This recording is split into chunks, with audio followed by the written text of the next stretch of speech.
Gara-gara Susi, motif rekayasa Ferdy Sambo dan Putri bisa terbongkar.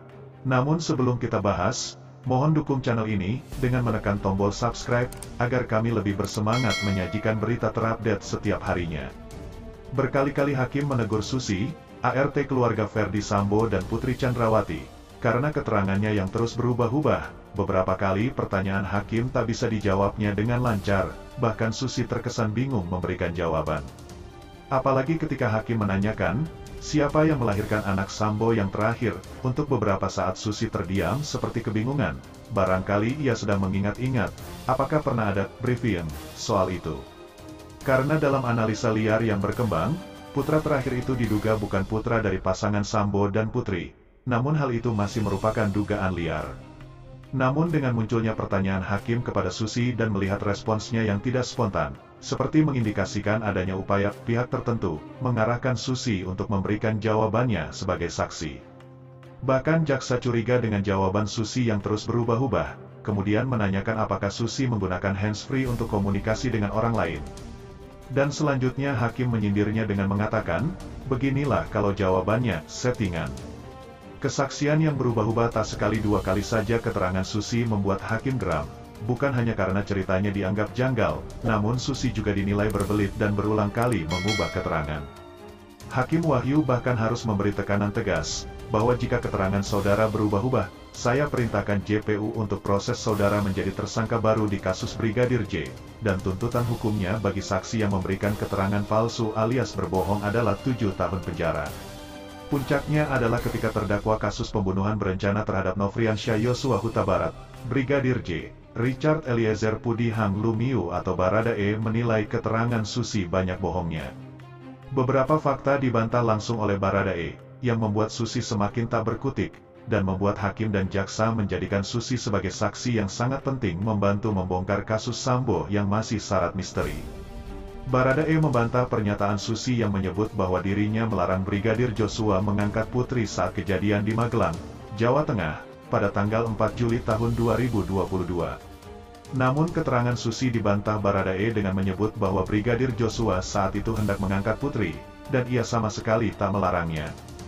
Bahkan fakta baru dari temuan keterangan Susi sebagai saksi, bahwa Putri Chandrawati tidak sakit selama di Magelang. Pengakuan Susi di muka persidangan mematahkan klaim bahwa Yosua menggendong Putri Chandrawati lantaran sakit di Magelang pada tanggal 4 Juli tahun 2022 lalu. Jika bukan karena kondisi sakit, apa motif Putri yang dalam keterangan lain disebutkan, ia merasa sakit dan Brigadir Joshua berinisiatif menggendongnya ke kamar, apakah itu bagian dari rekayasa atau rencana Putri terhadap Brigadir Joshua? Terutama terkait dugaan motif lain, seperti disampaikan kuasa hukum keluarga Brigadir Joshua, Kamarudin Simanjuntak soal pelecehan yang terbalik, bahwa pelaku sebenarnya adalah Putri terhadap Brigadir Joshua. Kemudian, juga pernyataan Susi bahwa Ferdy Sambo sering berada di rumah di Jalan Saguling dan Duren 3. Padahal, menurut Eliezer, Sambo lebih sering di rumah Jalan Bangka dan hanya Sabtu Minggu saja baru ke rumah Saguling. Fakta ketiga yang dibantah Barada Eliezer, ketika ia dan Sambo terpapar COVID-19, dilakukan isolasi mandiri, isoman, di Jalan Bangka, dan tidak pernah dilakukan isolasi di Duren 3.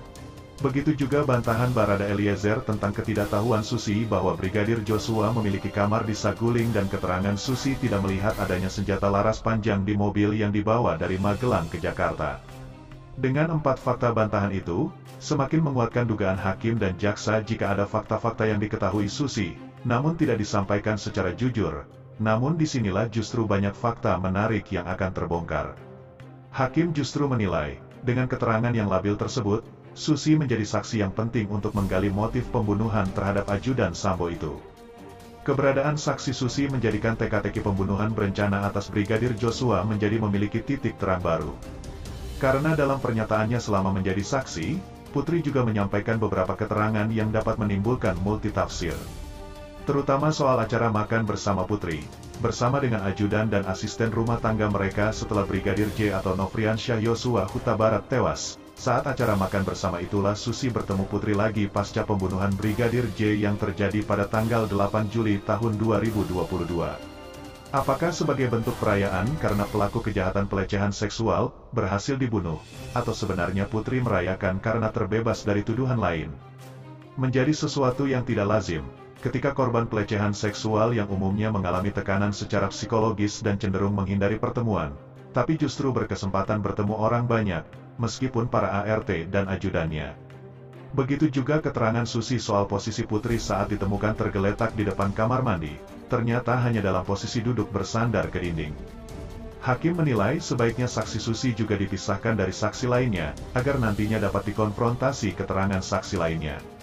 Semakin banyak jawaban yang berbelit akan semakin membuka kedok. Apakah motif yang sebenarnya adalah kasus pelecehan Brigadir Joshua terhadap Putri atau justru yang tersaji bisa sebaliknya?